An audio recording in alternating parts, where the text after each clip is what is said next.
Nós estamos fazendo exposição da primeira carta de Paulo à igreja de Corinto, 1 Coríntios capítulo 8. Hoje nós estaremos compartilhando brevemente. Hoje é Santa Ceia e nós queremos ter um tempo de ministração na ceia do Senhor, mas nós queremos dar continuidade à exposição do texto. E hoje nós vamos compartilhar tematicamente o que nós estamos fazendo em toda a carta. E hoje é uma reflexão, porque estaremos compartilhando em 30 minutos, para termos tempo realmente de ministrarmos a ceia do Senhor com mais tranquilidade. Eu espero que eu consiga em 30 minutos. Romanos capítulo 8, de 1 a 13. 1 Coríntios capítulo 8, de 1 a 13. Obrigado, pastor João. Diz assim a palavra do Senhor: no que se refere às coisas sacrificadas a ídolos, reconhecemos que todos somos senhores do saber. O saber ensoberbece, mas o amor edifica. Se alguém julga saber alguma coisa, com efeito não aprendeu ainda como convém saber. Mas se alguém ama a Deus, esse é conhecido por Ele. No tocante à comida sacrificada a ídolos, sabemos que o ídolo de si mesmo não é no mundo, nada é no mundo, e que não há senão um só Deus. Porque ainda que há também alguns que se chamem deuses, quer no céu ou sobre a terra, como há muitos deuses e muitos senhores, todavia, para nós há um só Deus, o Pai de quem são todas as coisas e para quem existimos, e um só Senhor, Jesus Cristo, pelo qual são todas as coisas, e nós também por Ele. Entretanto, não há esse conhecimento em todos, porque alguns, por efeito da familiaridade até agora com o ídolo, ainda comem dessas coisas como a eles sacrificadas, e a consciência destes, por ser fraca, vem a contaminar-se. Não é a comida que nos recomendará a Deus, pois nada perderemos se não comermos, e nada ganharemos se comermos. Vede, pois, que esta vossa liberdade não venha, de algum modo, a ser tropeço para os fracos. Porque se alguém te vir a ti, que és dotado de saber, à mesa, em templo de ídolo, não será a consciência do que é fraco induzida a participar de comidas sacrificadas a ídolos? E assim, por causa do teu saber, perece o irmão fraco, pelo qual Cristo morreu. E deste modo, pecando contra os irmãos, golpeando-lhes a consciência fraca, é contra Cristo que pecais. E por isso, se a comida serve de escândalo a meu irmão, nunca mais comerei carne, para que não venha a escandalizá-lo. Vamos orar, queridos. Muito obrigado, Senhor, por esta noite. Obrigado pela igreja do Senhor que está aqui hoje. Pedimos a intervenção, a graça, a visitação do Espírito Santo de Deus, para que esse tempo seja um tempo de observância, de exortação, de orientação a respeito daquilo que o Senhor deseja que vivamos na perspectiva da ética cristã, na perspectiva da vida cristã. E pedimos, ó Deus, que o Senhor não somente fale com os meus amados irmãos e irmãs que estão aqui, mas também aqueles que nos assistem pela internet. Que o Teu Espírito Santo venha fluir sobre cada vida aqui, trazendo consciência da Sua palavra sobre nós, para a glória e louvor do Teu nome. Em nome de Jesus. Amém. Eu decidi subdividir esta mensagem em 3 argumentos. 3 argumentos que falam sobre os limites da liberdade cristã. O primeiro argumento é sobre a contextualização, ou seja, sobre a cidade de Corinto. em que contexto esta cidade está inserida e principalmente a igreja do Senhor que Paulo planta está inserida. O segundo argumento é sobre a problematização. Ou seja, é pecado comer carne sacrificada a ídolos? Essa é a problematização do texto. E a terceira é sobre a edificação da igreja. Ou seja, que somente o amor é o moderador para a liberdade cristã. Esses três argumentos nós iremos compartilhar com os irmãos para que tenhamos uma visão mais pedagógica do texto. Primeiro, sobre a contextualização. Os irmãos sabem muito bem que Paulo plantou essa igreja num tempo de 1 ano e meio. E ele plantou essa igreja exatamente entre os helênicos, os gregos. Obviamente que alguns judeus das sinagogas foram também alcançados, mas eminentemente essa igreja de Corinto é uma igreja grega. E se tem algo de influência religiosa e de religiosidade na vida dos gregos, era que a religião deles era a idolatria. Nas ruas, nos pórticos, nas casas, nas praças, em todos os lugares de Corinto havia uma imagem, um ídolo, uma divindade. Na verdade, havia ali uma floresta de ídolos na cidade. E o povo se submetia à adoração a esses ídolos. Como cume disso, na Acrópole, no outeiro, no monte, estava um templo para Afrodite, onde prostitutas que praticavam rituais de licenciosidade entregavam seus corpos à prostituição, aos relacionamentos, com a finalidade de purificar a sua alma, porque os gregos entendiam que a alma estava aprisionada pelo corpo, e para que houvesse essa purificação, essa santificação, entre aspas, era necessário ou o alto flagelo ou a licenciosidade, que era entregar o corpo às paixões para que o espírito ou a alma fosse purificado. Então era uma cidade extremamente sincrética. É nesse contexto que essa igreja se instala, e não somente se instala, mas há uma grande conversão, e essa conversão faz com que esses egressos gregos, idólatras, venham para a igreja. Então essa gente que compõe a igreja, na maioria são exatamente pessoas oriundas da idolatria. Este é o contexto, essa é a contextualização. Agora, qual é a problematização? É que essa gente está dentro da igreja. E aí começou uma crise entre dois grupos dentro da igreja. Pessoas que Paulo chama de os fortes de consciência e os fracos de consciência. E quando Paulo fala sobre isso, ele está falando porque ele está respondendo a uma interpelação, uma inquirição feita exatamente para ele a respeito de uma pergunta categórica: é pecado comer carne sacrificada a ídolos?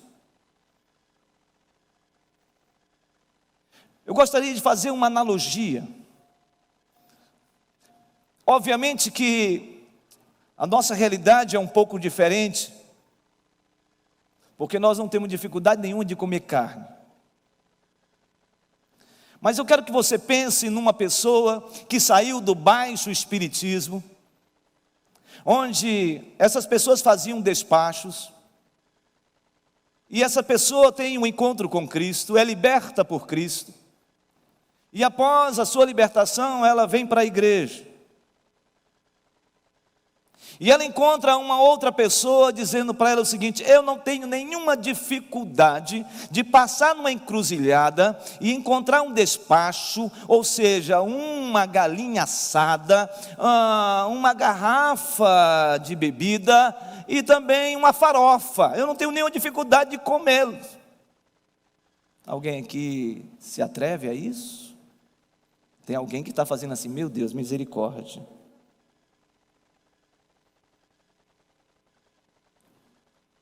Alguém poderia dizer: eu não tenho dificuldade nenhuma de fazer isto. Mas você já pensou nessa pessoa que veio exatamente desta experiência, desse meio onde essa prática tem todo um contexto de ação maligna, de estrutura maligna e de forjar ação demoníacas dentro de um ritual desse? Obviamente que isso pode gerar um impacto nesta pessoa.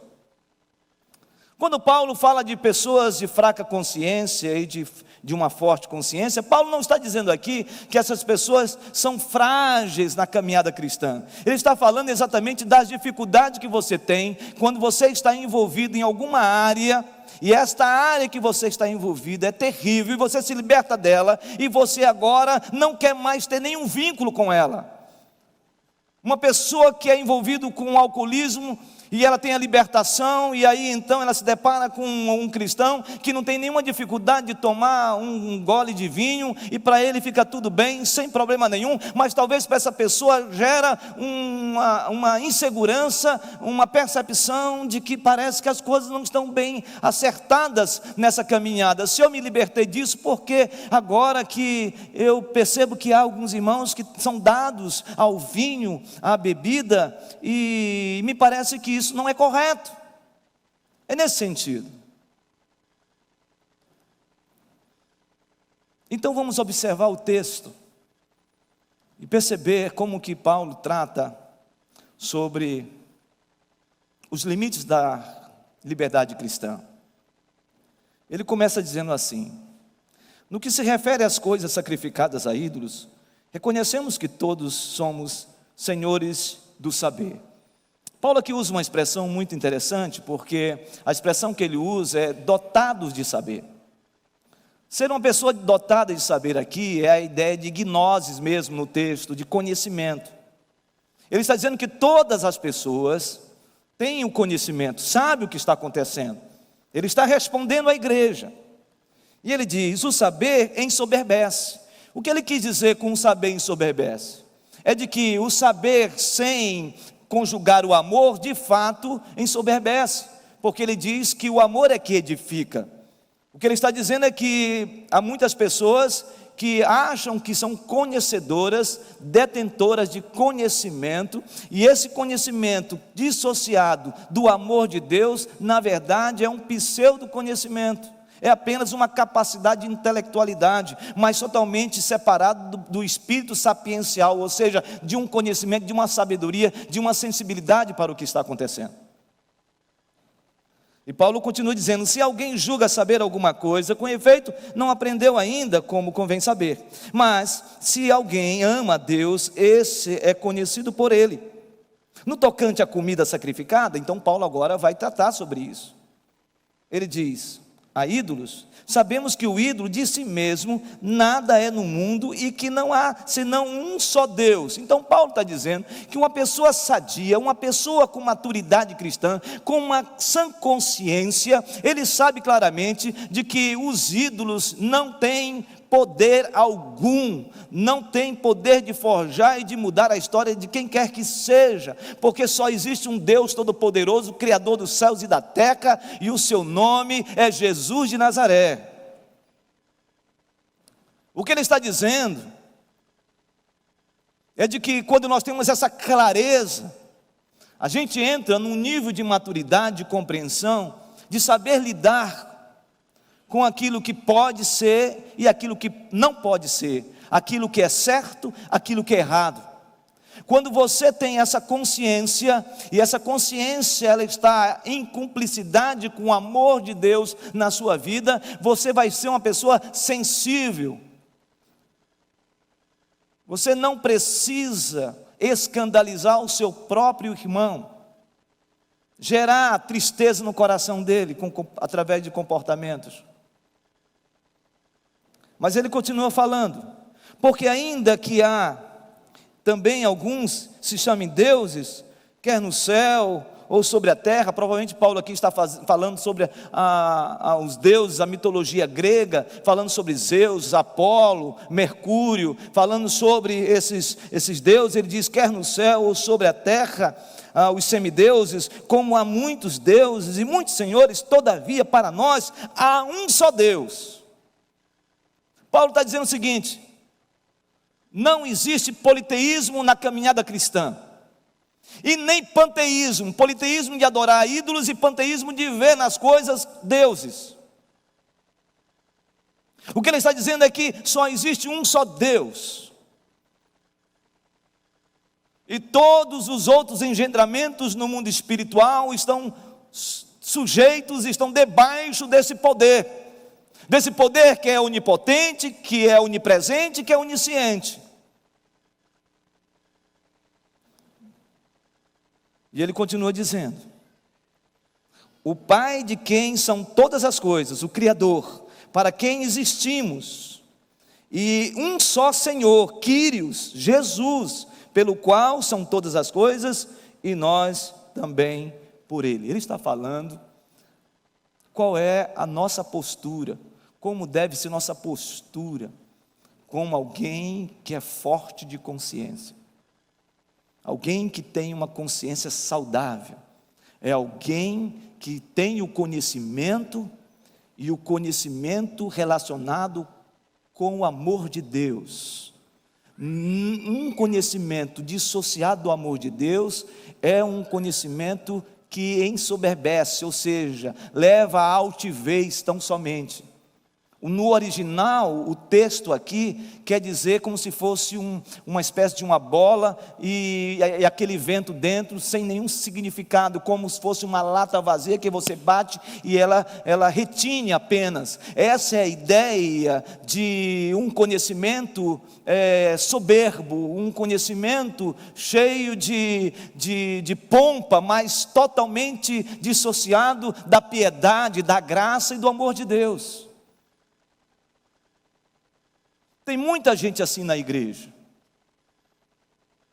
que se arvora do conhecimento, que tem uma capacidade de concatenar ideias, que tem a capacidade de argumentação, uma retórica extremamente aguda, ácida, no sentido de confronto, mas na verdade totalmente separado da piedade e do amor. Isso é vazio, isso é oco, isso é pura projeção meramente humana.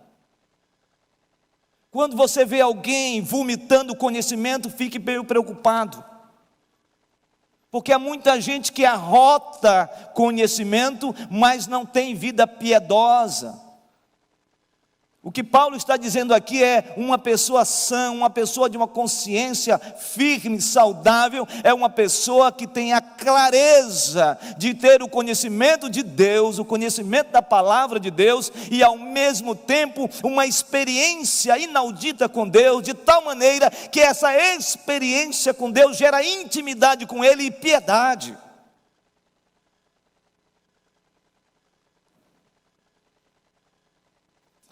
Mas Paulo vai falar sobre um segundo grupo, e ele vai abordar essa questão a partir do versículo de número 7.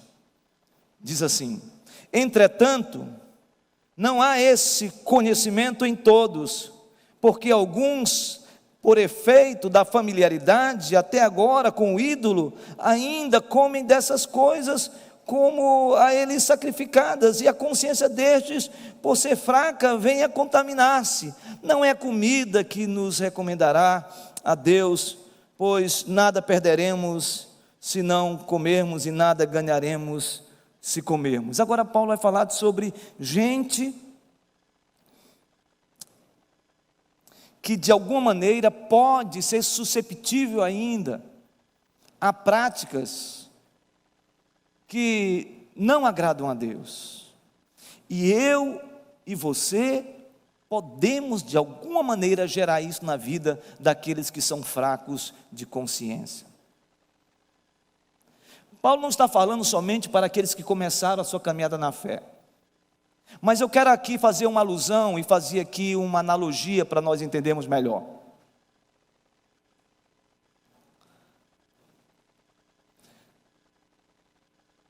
O meu pai foi alcoólatra. Eu, com 13 anos, me enveredei por uma bebida chamada vodka. Eu gostava de tomar vodka com gelo e açúcar, potência 12, pensa nisso. Eu chegava arrastado na minha casa, e isso por alguns anos. Eu tive um encontro com Jesus. O meu encontro com Jesus me fez dizer não para essas coisas.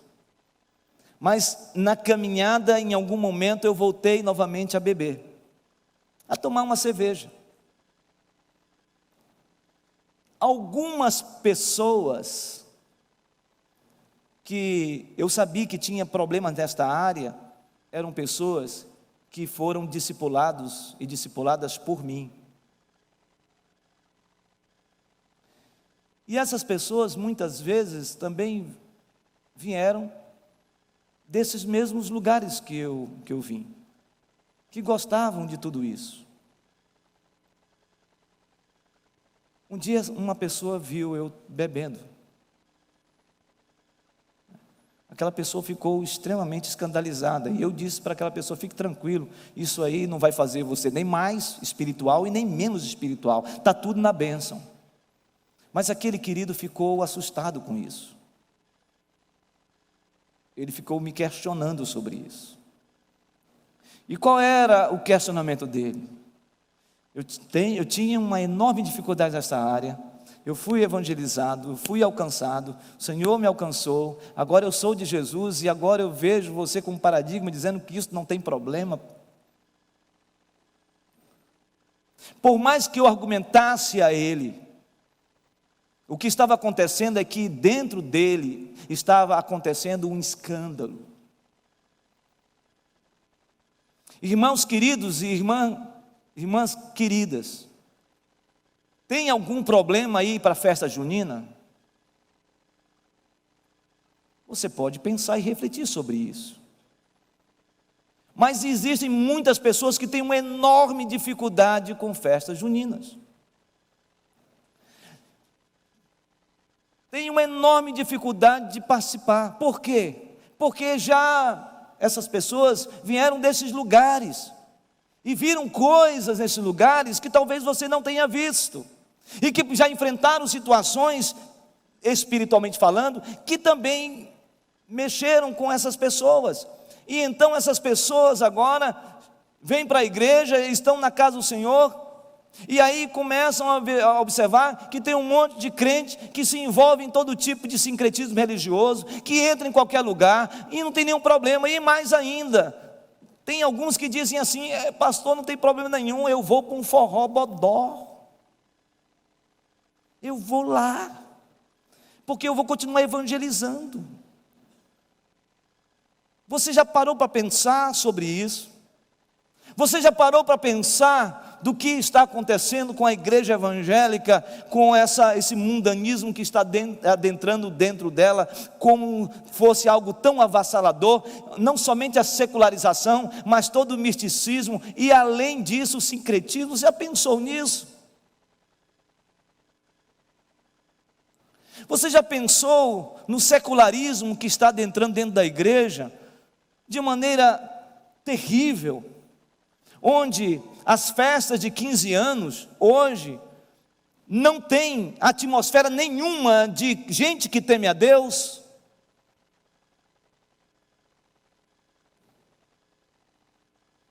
Que quando a gente vai para a festa de casamento, e ministra a palavra de Deus, santa palavra na vida dos noivos, os pastores, os sacerdotes, os homens de Deus, eles viram as costas. Quando eles viram as costas, o pau quebra dentro dessas festas. É luz de todo jeito, é bola não sei da onde. Eu fico tão ofuscado, meu Deus, que é isso? E cerveja e bebida de todo jeito dentro da igreja, dessas festas. Festa de cristãos, festa de crentes. Talvez você diga: eu tenho uma tranquilidade nesta área, pastor, estou resolvido nesta área, eu não tenho nenhum problema, eu tenho uma consciência forte, eu tenho um senso de maturidade cristã, tranquilamente. É um ledo engano isso, porque por mais que você tenha essa capacidade de administrar, e que não vai gerar nem mais nem menos a sua espiritualidade, você não está lembrado do que a Bíblia fala sobre isso. A Bíblia diz que eu não posso escandalizar o meu irmão, e é isso que Paulo vai falar sobre a edificação.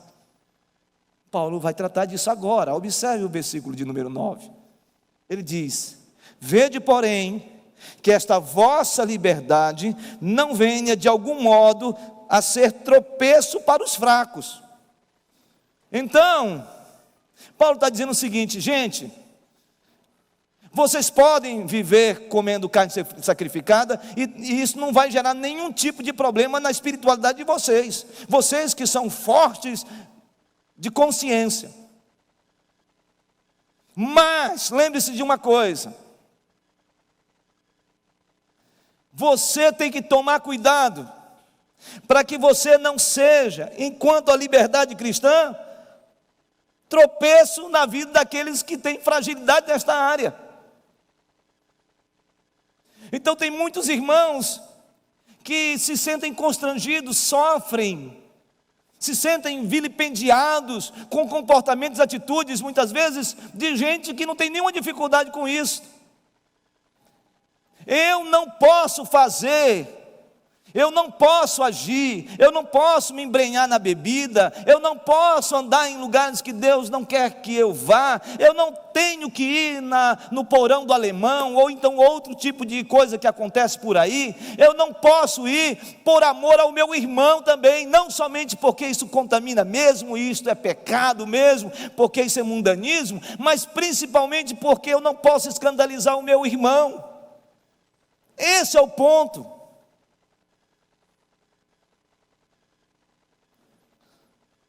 E ele continua dizendo no versículo 10: porque se alguém te vir a ti, que és dotado de saber, à mesa, em templo de ídolo, não será a consciência do que é fraco induzida a participar de comidas sacrificadas a ídolos também? Eu vou comer comida sacrificada a ídolos, não tenho nenhum problema. Alguém que tem toda uma fragilidade pode se contaminar, porque a consciência dele é de não se envolver com essas coisas. Ele já veio do mundão, ele já veio da idolatria, ele já estava totalmente embrenhado, involucrado pela idolatria. Agora ele se libertou, ele tirou isso da mente, do coração. Agora ele quer Deus na vida dele, e aí ele chega na igreja e vê crente com o mesmo comportamento.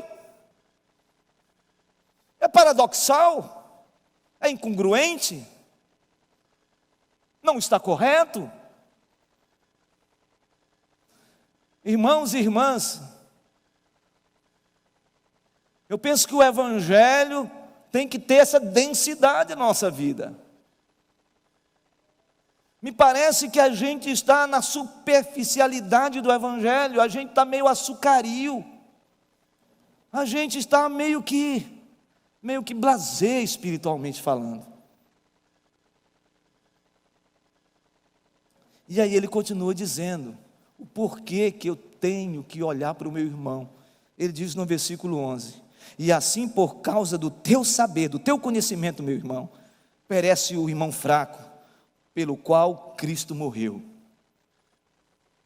Então eu posso estar levando o meu irmão, a minha irmã, que está entristecido em ver o meu comportamento não adequado, na sua perspectiva, a enfraquecê-lo mais ainda.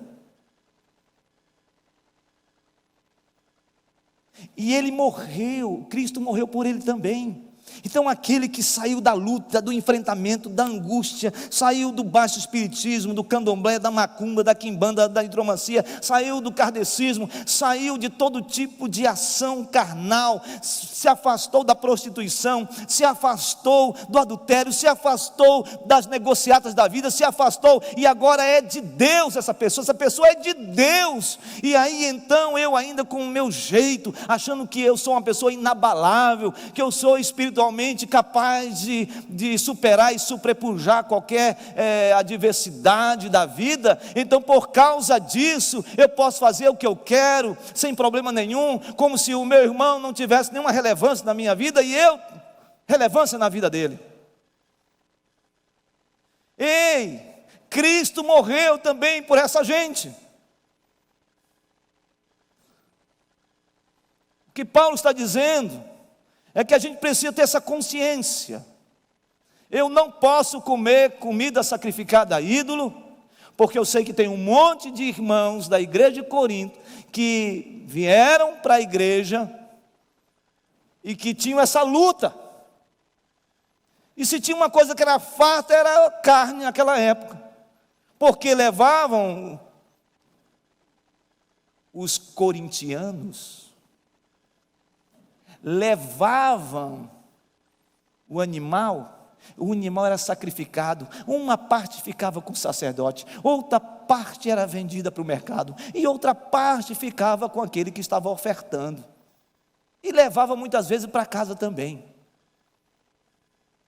A melhor carne era entregue para o sacerdote pegava o filé mignon, e vendia, porque era muita carne, e vendia no mercado, a melhor carne sacrificada, e os caras diziam, essa é a melhor.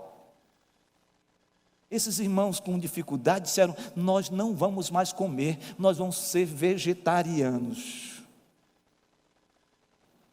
E os outros diziam, meu amigo, um filézão desse aí, uma picanha dessa aí, é agora. Agora, preste atenção no versículo de número 12. Deste modo, pecando contra os irmãos, golpeando-lhes a consciência fraca, e é contra Cristo o quê? O que, irmãos? O que é, irmãos? Ninguém está nem falando aqui agora em voz alta. Irmãos, quando eu me torno pedra de tropeço, escândalo na vida do meu irmão, quando eu, de alguma maneira, entristeço o coração do meu irmão, por causa de uma atitude que não é uma atitude adequada na perspectiva do meu irmão, eu não estou falando de legalismo, o texto aqui está dizendo que eu não somente estou pecando contra o meu irmão, eu estou pecando contra Cristo, é contra Cristo, eu não devo fazer determinadas coisas, que para mim não teria nenhum problema, é por amor a Cristo, por obediência a Cristo, é isso que o texto está dizendo. Queridos, eu não estou falando de legalismo e nem de liberalismo. Eu não estou falando de legalismo no sentido de alguém ser tão legalista, de impor a sua visão, o seu jeito de ser e despersonalizar o outro. Isso também não é de Deus. Mas também não estou falando de liberalismo, que vale tudo, tudo pode, sem problema nenhum, está tudo na boa, pastor, vamos fazer o que vier, batemos o escanteio e é gol. Não, nós estamos falando aqui para a gente hoje, e a grande questão desse texto é, qual é o limite da liberdade cristã? Paulo responde, versículo 1, ele diz assim, na última parte do versículo 1, o saber ensoberbece, mas o amor edifica.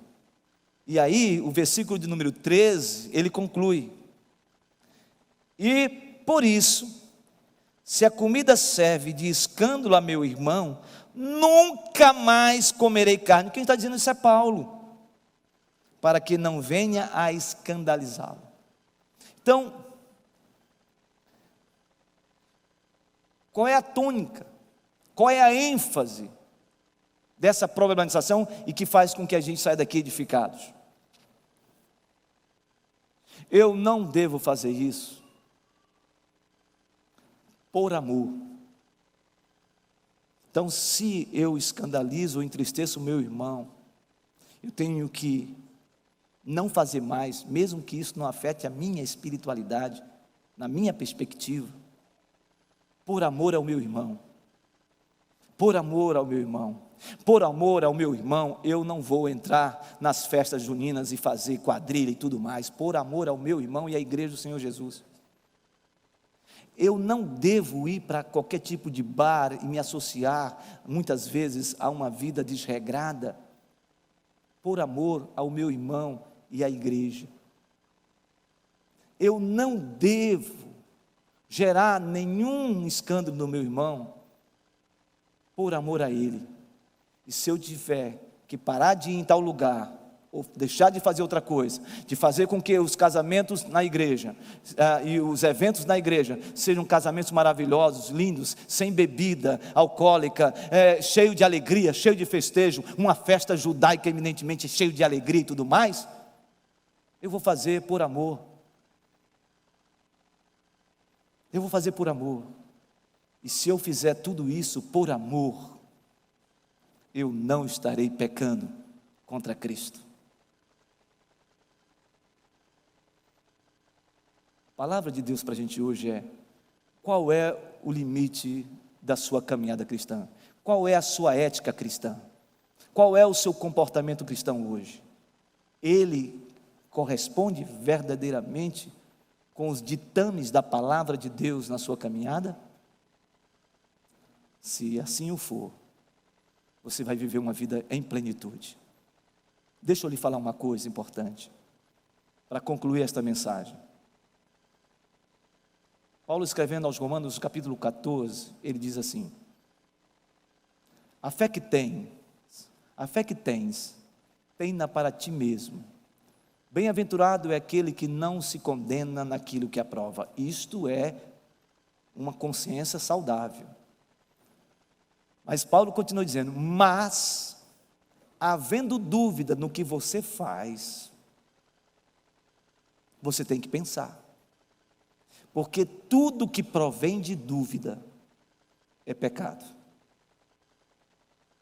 O que eu fizer tem que ser algo assertivo, à luz da palavra de Deus, com amor e piedade, para o louvor da sua glória.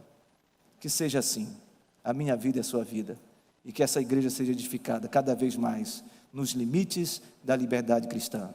O meu e o seu comportamento, o meu e o seu testemunho, seja sempre para glorificar a Deus, para honrar o nosso irmão, e para não pecar contra Cristo. Que assim seja, em nome de Jesus. Amém? Nós vamos orar. Senhor, nós queremos agradecer. Agradecer porque Tu estás neste lugar. Tu não somente nos motiva, nos impulsiona a caminhada cristã, mas Tu também, Senhor, exorta a nossa vida. Onde estamos errando, Senhor? Onde estamos pecando? Perdoa-nos, purifica-nos, lava-nos e nos dê a Sua graça, nos dê o Seu grande amor. Muito obrigado por esta noite. Muito obrigado pela vida dos meus irmãos e das minhas irmãs. Que todos nós saiamos deste lugar cheios de reflexão e compreensão de que o caminho para a nossa vida cristã é a santidade. A santidade, Senhor.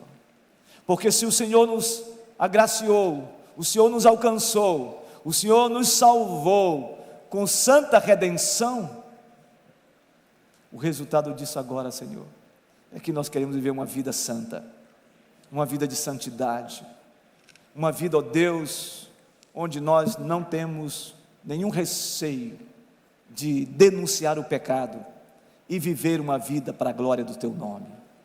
Em nome de Jesus, Senhor, para a glória e louvor do Seu nome, em nome de Jesus. Amém.